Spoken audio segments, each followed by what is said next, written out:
Welcome back. It's Huk versus TLO, game number 3. Roddy, map's overgrowth. What's your impression on who's going to have the edge? Very even. I think these two players are very evenly matched, and also the best of 3 being split so far 1-1. Both players being very successful over the last many years of Starcraft 2. I don't think this could be much more even. No, I wouldn't know, Sean. I wouldn't give an edge to either one of them. Ooh. Or they both get an edge. Well, let us introduce our player down in the bottom right. Began the series down 0-1 and won very handily in game 2. Can he close it out? It is Liquid's TLO.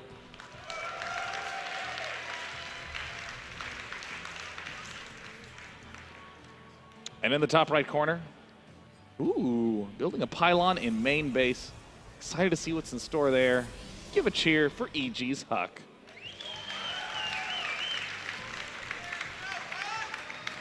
Yeah, I'm kind of expecting Huk to go back to his opening of game number 1, where he would go with the in-base pylon and just drop the Nexus in the natural and followed up with the gate. It could also still be a 12 or 13 gate if he wants to, perhaps be a little more aggressive.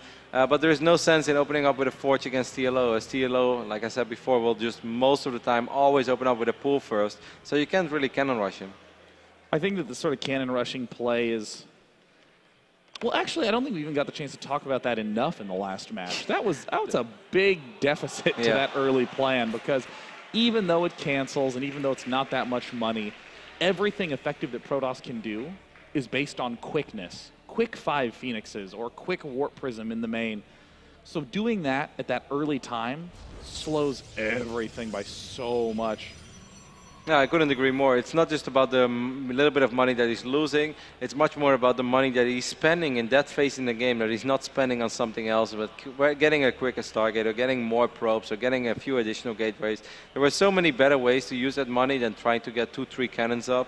I really felt it was just one of those things where you've never done it before, and suddenly you're playing this really important game, and you're like, this seems like a fantastic idea. I'm just going to cannon rush at the 6-minute mark, and then and then it's all said and done, and you're like, why did I do that? That was a terrible idea. Yeah, I like that moment where you're like, well, let me try this, hit BE, and you hover, and you're like, yeah. Oh my god, it walls! I'm in! And you build the cannon, and you're like, come on!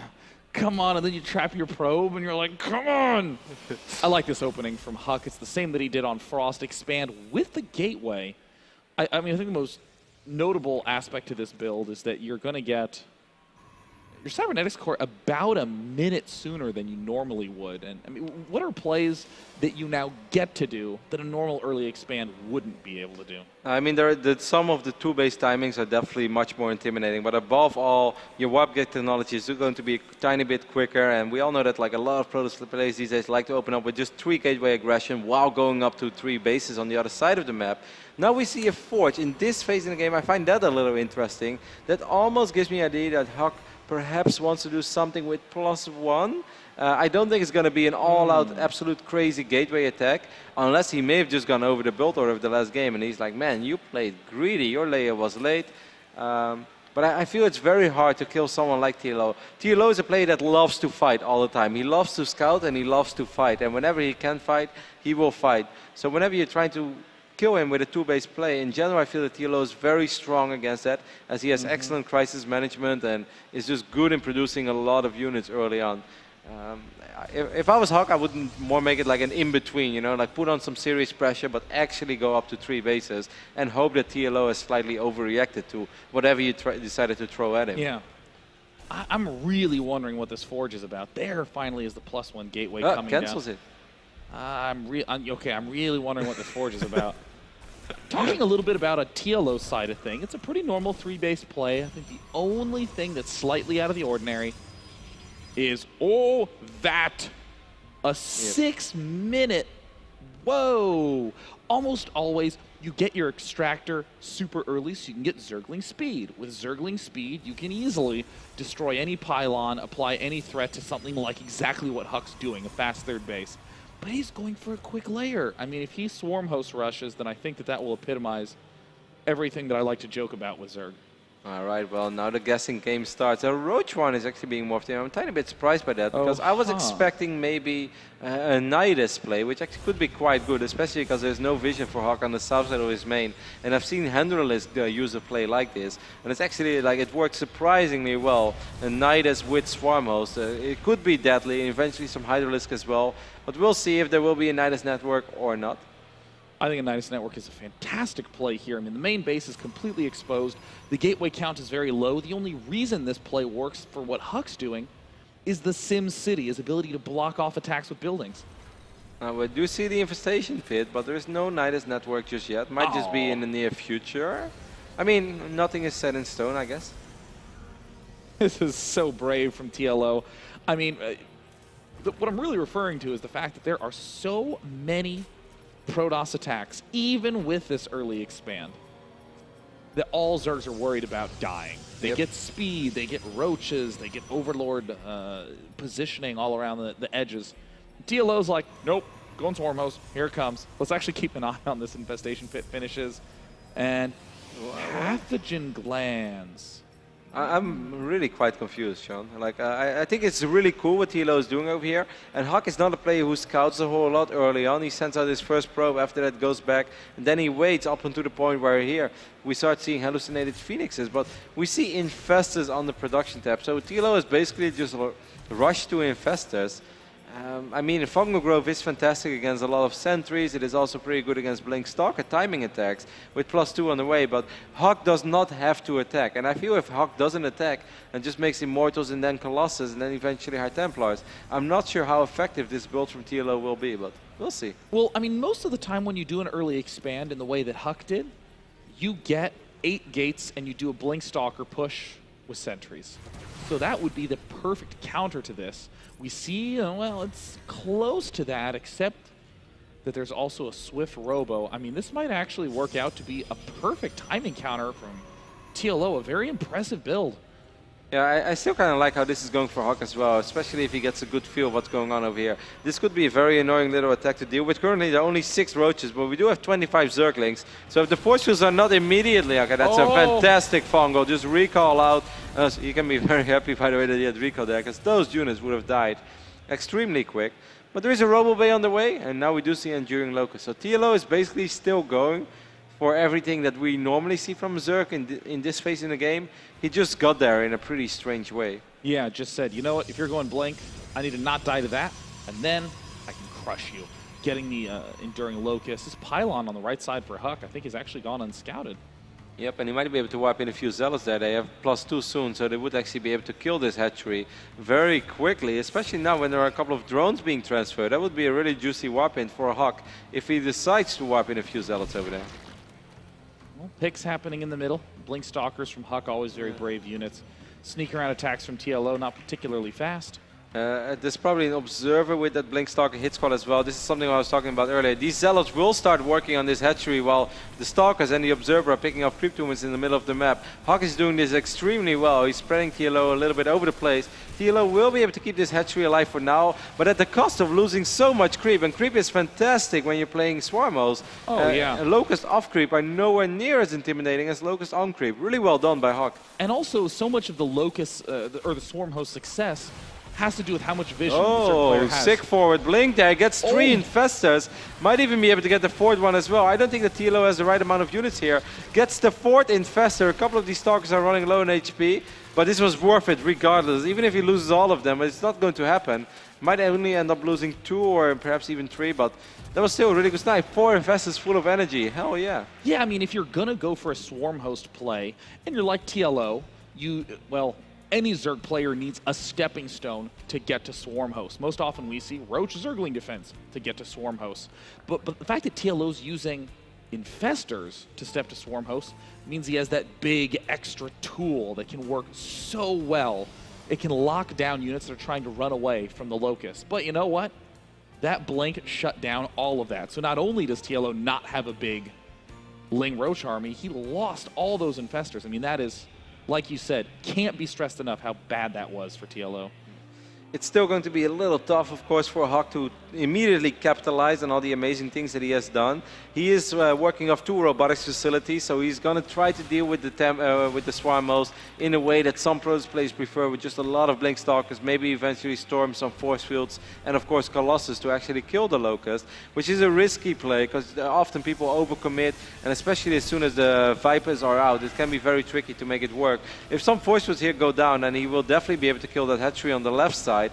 I'm not sure if he wants to do it. I'm not even sure if Huk is aware of that hatchery on the left side of the map. Down in bottom right, TLO's throwing down a big pack of spine crawlers, and Zealots are arriving to rip all of them down. I think this is very smart from TLO, or excuse me, very smart from Huk to avoid hitting the hatch, trying to put more pressure, killing off the spine crawler, because there's still a very low chance that he was going to be able to do that, going to be able to kill that. We're seeing TLO also power up to the Vipers. He has the Swarm Host, he has the Vipers. I mean, give me your analysis on what the big play is for Huk. Huk is just, he wants to make sure that TLO doesn't get ultra rich. You know, there's always a phase in the game where ZerG sits back for a while and they get quite rich. He has to make sure that he doesn't lose these Colossus. Those are very expensive units. No. It's a beautiful engagement from these roaches, and they will most likely be able to get both. Yes, they will. Great snipe there by TLO. Very nice. I mean, these high grounds, being able to stick spine crawlers on top abates so much of the Protoss movement. But I mean, look at the vision from Huk, and then look at the vision for TLO. That's not how you play Swarmos. Yeah, I mean, TLO is just sort of pretty anemic in terms of vision. He's pretty blind. Yeah. To say the least. Like, Huk has done a really good job in sniping those creep tumors, and I know it sounds silly that I keep talking about that, but it is so incredibly important when you're playing against a style like this, that Huk is making moves like he did. TLO once more setting up a little bit of a flank, but he's going to have a hard time actually dealing with this army. The Warp Prism harassment in the main base is going to be a little tricky to deal with. Charge is almost ready. It's not ready just yet, but the moment it's ready, I really like how Huk is playing this. I think Huk is playing beautiful StarCraft now. Absolutely incredible. Not even waiting for the slow Colossus, darting ahead so he can take advantage of this opportunity. Oh, no, no, no, no, no, no, no, no. Oh my God, the hatchery somehow survived? Turn around, kill it. No, it's Zealot and he has 4 health. No. But there are still so many Zealots in the main base. The Hive would be amazing as a pickoff. It's going to be tricky. Now there are a couple of defensive swarm as well. We have 16 of them, but TLO is just very blind, and he's taking a lot of economic damage in a phase in the game where normally ZerG players don't take that much economic damage. They're supposed to be safe all over the place. Okay, Stalkers are going to come in. They should be able to get the kill from downtown. Don't fight the Locust. There we go. Gets the hatch. He's going to pick off drones. I think very smart for Huk in this position. He's losing the Stalkers, and he's going to replace them with more expensive units. We see. Oh my God! He just wiped in 12 Dark Templars. Jeez. The stealth assassin army. Why not? Yeah, why get one ninja when you can get many? Wow, okay, he's using them for Archons. Yeah, I mean, a lot of times in these late game situations, you're saying, you know what, I could save all my minerals for Zealot warp-ins, but, you know, gas is what's really bottlenecking me. I'll go for the slightly gas, cheaper Archon out of DTs. Yeah, it does happen very often when you're playing a PvZ on Overgrowth. Something that InControl actually recently pointed out, that you mine this map out surprisingly quick. Like, you feel like, you know, I'm going to have a lot of money. This Warp Prism does get picked off, but I actually think this is better news for TLO, because for Huk, because I don't think he would have been able to do a whole lot with all those units, and it was quite a bit of an investment. But during all this, he will be able to kill this hatch. No cancel either. Archon is a little bit out of position, but Huk is still playing this very well. The only thing he needs is a few Storms, a few High Templars for feedback, and then move out with 4 to 6 Colossus. He has 5 of them right now. He's still sending DTs all across the map. He's getting Storm. He's sniping bases. Huk is really like just picking TLO apart now, slowly but steady. And I mean, I like these big, strong plays. In the early and mid game, you want to be efficient and careful, but in these late game stages, you're doing anything you can, from letting ZerG hit critical mass, warping in this many Zealots and this many DTs. Such a clever play. And look at this. There's a DT packed all the way in the bottom right. Where is it? Far, far bottom right. That is actually so smart. Like, you can't even see it. The overlay's covering it up on this screen. But he's there. There are a lot of Zealots being wiped in the main. This time the Hive might actually be on some damage. Look at that guy. He's just waiting. If he goes in now, well, there are still a few roaches there. With the double warp prism, Huk loves playing like this. You know that right now Huk is not just playing good StarCraft, he's playing the type of game that he enjoys to death. Like this is just how Huk is good, spamming units everywhere. No. He's getting the hive even with these zealots all over the place. Meanwhile being active with a big army in the middle of the map. TLO is not really known for his swarm host play, but sometimes it's just the best option for a ZerG player. But Huk is showing us that he knows how to deal with swarm host if things go his way. Huk is dominating this game. This is his game, and TLO is desperately trying to rally his swarm host properly, trying to decide which base he wants to sack, where should his forces stay centered. I don't even think that there is that critical corruptor mass. I mean, 15 is nice, but once Huk decides, you know what, I'm going to start trying to do a big push. He has enough gas to build Archons for days. And the spawning pool is actually extremely exposed. The Spire will finish up +2, so the Corruptors do have +2, but there is a chance he's going to lose both the Spire and the spawning pool over here. The Spire will fall for sure. The spawning pool is also going to fall. Well, once upon a time there was a main base, now there is an evolution chamber. That is not the right evolution, Sean. Oh. It's supposed to be the other way around. Well, you see the evolution chamber and 2 geysers, as you say. We have 1 spore crawler protecting the skeletal remains of what was once a main base. With, I mean, all those zealot warpins, the resource that ain't being built is gas units. So Huk has 2,000 gas, and he's going to begin making as many Archons as his heart desires. Still active with Warp Prism on the left side of the map. We're going to have to ask TLO, could he have done a better job in spreading out his overlords? There is no Stargate yet on the map, so you really should have been able to do a slightly better job in sniping these Warp Prisms, because he has so many Corruptors. This is one hell of a Protoss army. He can kill Locusts for days with his army. All these Corruptors will go forward now and finally pick up this Prism, but this is such a scary army from Huk. He's taking his 5th base. The only thing I would advise Huk is not try to get too fancy. Up at a certain point, you just want to start trading. Even if he takes a bad fight now. The worst fight that could potentially happen is him still killing like 10, 12 Corruptors that won't come back. And that is still very good news. Huk has money, TLO doesn't have money. If there's ever a moment to fight, this is just a moment. You want to start trading units. You don't even have to win the fight, you just want to trade units. These are some nice grabs. A little bit too swift on them, did not really get the opportunity to deal the max damage, and this is the key moment. If Huk can break through, it's obviously his game, and TLO needs to do an amazingly well executed fight just to stay alive, and I think that this may have been...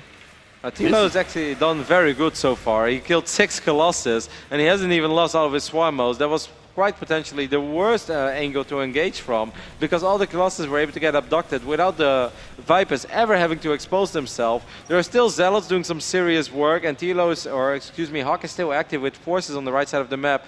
But TLO is aware of this. He's going to try to protect this base in the right bottom side, and if he is able to keep this hatchery alive, then suddenly there is hope again. Look at all these Locusts!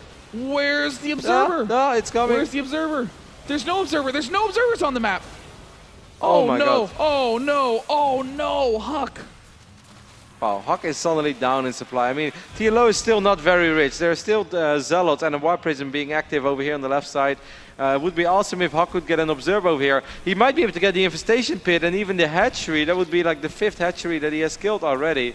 There are 6 Infestors on the production tab now. I guess this is just because TLO has a lot of gas but no minerals. So he's like, oh, I might as well make Infestors. They're not that bad if I land good Fungals. But Huk is still playing very good, even though that engagement with the Colossus was pretty bad and wasn't worth it. In the end, it is still worth it just because he has so much more money to work with. Yeah, I mean, you might have lost a huge army. Who cares? Huk has 5 bases, and he has now eliminated all but 1 of TLO's bases, as he has 33 drones collectively mining from 1 spot. So TLO is just going to sit now on this 1 base that will eventually turn into a hive. Then we might see a few more Vipers, as I believe he did lose all of his Vipers. So he needed that hive, and eventually I guess TLO is going to try to secure the gold base. But this is just, you know, he's bleeding to death. There's really no other way to put it. I mean, is it possible for TLO to literally sit still and wait and just mine out 1 base at a time, very patiently position, goop up the right side? I mean, obviously, Huk isn't going to allow that. The transition to Sky, I think, is the nail in the coffin of a swarm host player who can't really get his attack started. Yeah, exactly. Look at the production tab. 14 high Templars being wiped in. That's so gross. 4 star. That is gross. Unless you have a Protoss Heart, then it's beautiful. Well, there are 4 Stargates being wiped in as well, +1 air weapons on the way. I mean, Huk can win this game in any possible way from this point on. Even if he starts fighting the Swarmo straight up, if he lands a lot of Storms and fights with the Colossus, he'll still be fine. I mean, that you could call that like a sexy play, you know, to get some Stargates up. But I wonder if morphing in of those Archons sabotage it a little bit. We see the Fleet Beacon en route. We see another expansion en route, but I almost feel like Huk should have maybe been saving some of that gas. I don't know. What are your thoughts on what Huk's doing? It was a small overkill. And I mean, right now he's basically mining of all the bases that he will ever get. So from this point on, or at least most likely will ever get. So from this point on, he should normally be a tiny bit careful with his gas. If TLO is able to mine and saturate that base in the right bottom side of the map, then I do agree that he really should start being careful with his gas. Right now he can, you know, play around a little bit. He's a rich man. He's doing good. It's like when you're winning money in Vegas, you know, you want to spend a little more than you originally planned to do. That's what Huk's doing now. He's like, wow, I got a few more bases than I thought I would have. I'm just going to wipe in like 14 high Templars at a time. He will be fine, but I still want him to actually just start fighting. TLO's army is really not that impressive. The army supply tab shows us that it's 128 against 95. Even if Huk takes bad fights, it's still going to be good for him. But you do not want to give TLO more bases. And now slowly but steady, TLO did secure the right bottom side of this map, which was just unnecessary. He should not have been in a position to secure this base. Looks like all the Zealots are down in the bottom right side. Warp Prism is going to go and make sure that that Overlord that's dropping creep in the main gets his due. That guy's going to go down. Void Rays getting produced in the unit tab. We see there's only 10 Corruptors. Yeah, we do have 3 Infestors, but that's probably not enough. And take a look at the structures. 2 more Cybernetics cores going down. He's going to have 3 Cybernetics cores. Huk is just having the time of his life now. We all know this feeling when you know you're going to win a game, but your opponent is not leaving and he thinks he might be annoying, but actually you're enjoying every single minute because you know that you're going to win this game for so much longer. And it always feels so much better than to win a 35-minute game than it does to win like a 12-minute game. So true. I mean, let's be honest. Just making buildings, setting your buildings next to other buildings. Yeah, it's great, man. Having all the vision, you just feel safe. It's just like a nice wool sweater. All right, Huk's going to go for it. He's going to bring the Void Rays as well, as he has quite a few of them. There is barely any anti-air out on the map. We have 10 Corruptors, which should not be enough to fight 7 Void Rays. We also have 2 Spore Crawlers, but neither should that be enough. And then 3 Infestors. Maybe in a pictured perfect scenario, there's somehow a way that these Void Rays will die. But Huk wiping in 2 more Stargates. Huk spending so much money. He really needs to crush TLO now, but I think he will, Sean. I mean, if he messes this up... Again, not really the way you want to start the fight. Yeah, I mean, if Huk messes this up, then this is probably going to be the downfall of Huk's. That's going to be the first step in it. Right. Engagement begins. Excellent fungal growth. Excellent yoink. Continuing to pull. No retreat if he picks off the Mothership core. Wow. TLO is actually doing this very well so far. Even though now most of the Locusts have gone down. Huk losing a lot of expensive units. The Void Rays are fighting the Corruptors on the north side. The Corruptors are actually going to win that fight. There is just a single observer left. TLO is actually able to kill this army. Of course, Huk is still very rich, but from this point on, wow. Oh my god, what a 2 back-to-back botched battles from Huk. I mean, I'm pretty sure Huk's still ahead. I mean, there's no bases for... TLO has this gold. He has 5 drones, but the money's quite low for Huk. Oh, if Huk blew this game, that would be just... That would be the most anti-clutch game in the history of MLG. The anti-clutch game. The anti-clutch gene. During all this, the one good thing for Huk, I mean, there were a lot of bad things. He lost all of his Colossus and it was too easy, but he did kill the economy in the right bottom side of the map, and TLO knows that without a mining base, it is just not going to work. I guess Huk was just a little bit surprised that all the units were coming from the right side. I think he perhaps thought that TLO still had stop in his natural, because normally you don't want your Colossus to be the most exposed unit. But it doesn't matter. Huk played a really smart best of 3, and he played excellent in this game. Yeah, I mean, it kind of goes to show you also, if you're against a player like TLO, he's not just going to roll over and let himself be killed. TLO fought as hard as he could with so few units in such a difficult spot, and gave Huk a lot of trouble. I mean, it was kind of impressive to see Huk, you know, just engage with so many bases, with so much army, and TLO again and again was able to stay alive and very nearly even it up. Yeah, well, Huk just excellent early game, excellent mid game, really got himself in a fantastic position. When you play Swarmo is actually one of the units that benefits the most off creep. It's A, vision that makes it a lot easier to defend, because of course it is an immobile unit, and B, the Locust on creep are very scary. Off creep, they're still pretty scary, but nowhere near as scary. And Huk has done, if there's one thing that Huk has become so much better in over the last 6 months, it's being active with a small group of units and always trying to deny vision of the opponent. He became very good at this, and this game, like you said at a certain point, take a look at TLO's vision. Well, other than the buildings, there was none. It was just all cramped back, had no sense of what was going on. I mean, the snipes early on with the stalkers, the war prisms moving along the sides constantly, the dedication to being a little bit inefficient with units. You know, making 4 or 5 DTs with 4 or 5 zealots might not be the perfect, most efficient mix, but that's not what you want at that point in time. And that's a very uncomfortable feeling for a lot of new players. And that's how Huk was able to get 6 bases against a 1 base Zerg so easily. I do not believe there's going to be a pre-game or a post-game interview, excuse me, as I see nobody on stage. Oh, actually, we might still have one. That is great, because I would love to hear what Huk has to say about it. Nope, there is not. Well, Sean, help me, because I have no idea what's going on. Well, let me tell you what's happening in the groups right now. Violet and Huk are both 2-0 in Group B. In Group A, Polt is the only person who remains undefeated with a 2-0 record. And there's Huk. There he was. There's the camera right there. There you go.